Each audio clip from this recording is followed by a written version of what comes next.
We're here at Louisiana Gridiron Football Media Day 2024. I'm here with Coach Thomas of West St. John. Coach, thank you for joining us today. Thank you for having me. So, kind of talk about the things that you've been doing this summer. The biggest thing is just being, we have the five foundation: our trust, faith, commitment, discipline, and sacrifice. So we repeat that every day. We say it every day. We try to honor those five foundations, and then we can honor those foundations consistently. We're going to improve as a program. And the kids have been buying in. They've been attending. They've been showing up. They've been working hard, doing what they have to do.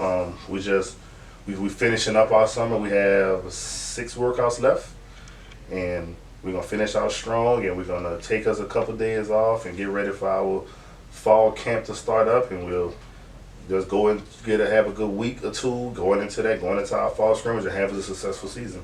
I know a lot of schools do a lot of 7-on-7s now. So, have y'all been participating in any 7-on-7s? We did 7-on-7 every week. We were going against Abramson, Cohen, a couple of schools from New Orleans, young audience. They had a few schools there each week. We also did some O-line, D-line drills with them. My guys really stepped it up. We took a lot of momentum from the spring going into the summer. Well, really from the end of the playoffs last year, coming into the following spring, going into the summer. We got into the playoffs last year as a 28 seed, and like I told the kids, we barely got in, but they let us in the party. We played our first round against Derron. They were the number 5 team in the state. We took them to the ropes. We lost 12-6. We were up the whole game. They ran a punt back with 4 minutes left, and we lost 12-6. So using that momentum, just using that motivation and that taste for seeing now when the playoffs started, it was a new season, and taking that energy, bringing it into the spring, bringing that into the summer, and now we're going to take this same momentum into the fall. And we want to let it all build up, and we're excited for the upcoming football season. You touched on spring briefly. Did y'all have a spring game? Did you participate in spring? We played against Abramson High. We played against Abramson. We did really good. We showed the grit that we kind of knew that the team would have coming into this year. We had a good performance defensively and offensively, and we just want to carry that over into the season now. So the spring is usually when you have to implement your schemes offensively and defensively. What can we expect from West St. John this year on the offensive side of the ball and defensive side of the ball? We're gonna be diverse. I'm a running back by nature, so we're gonna run the football. I have an improved offensive line from last year. I have a lot of new guys who are gonna be plugging in and playing offensively and defensively. So we're gonna be physical. We're gonna run that football. Multiple schemes. We're gonna throw the ball. We're gonna get the ball to our athletes. The guys, they're picking up everything from the spring and from last year and kind of just fine tuning everything together. And we're gonna be a diverse offense who we can run it, we can throw it. We're gonna be willing to throw it on the move. Whatever we have to do to move the chains and to put points up on the scoreboard. So, talk about some of the players that you expect to take that leap. Like, who are some key players that we should be talking about? First, I'll say I have Jakari Milton. He's a junior.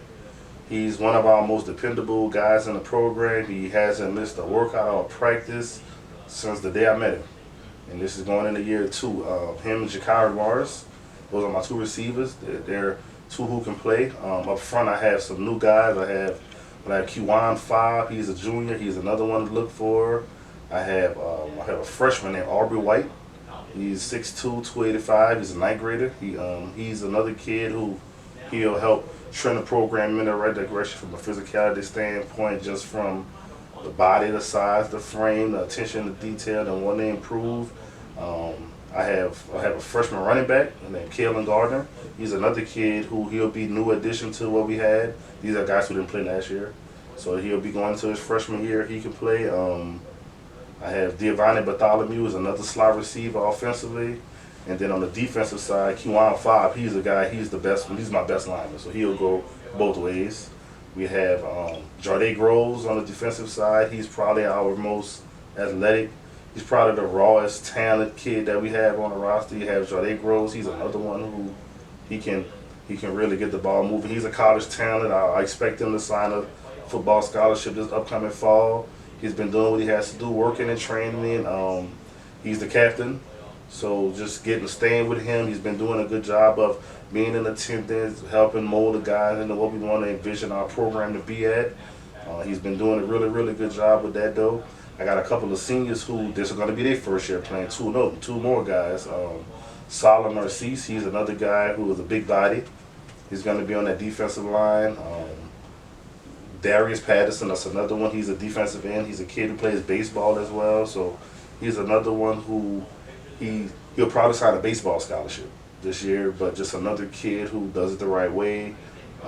His dad is on the coaching staff, so he has that coaching aura to him. Just those guys right there are going to help trend the program up to wherever it belongs. And I'm excited. I'm just excited for the upcoming year and to see what those guys are going to do. They're anxious. They're ready to go, and I'm ready to go for them. So just to see it all the fruits of their labor, and let's have a good year this year, and I do it be good.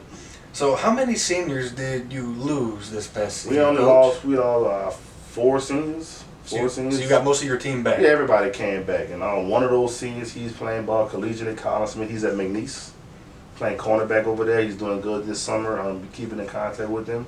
So missing him is a big loss, but to only have one guy like that who you lose, to be able to replenish everybody else and add in the new people who didn't play last year for the various different reasons. But now adding those kids into the mix, now they're more mentally strong and they're more anxious to get out here and show everybody what we made of now moving forward. So there's a new schedule cycle, I've been told, and it's the second year of it. Were you able to schedule the games that you wanted, or was it difficult to schedule any of those games in the cycle? We have a new schedule.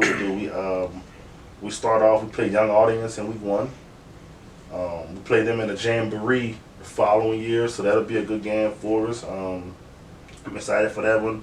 Play St. James. That's a rivalry game, the Railroad Classic. We play them every year for 45 years, 50 years. So it's a rivalry game. So everybody's gonna be jacked up and want to come out and show what they're made of. And for us, we coming out, and that game is penciled on our schedule. And we have Donaldsonville. We played them last year as well. Then we have some newer teams on the schedule. We go with Homer Christian and East Iberville. Those are 2 new teams on our schedule. Then we have our 4-team district schedule with Varnado, Riverside, St. Martin's, Crescent City, and then we finish up the year with Centerville. That's another new team on the schedule. So Centerville, that's another team. They were a playoff team last year in 1A.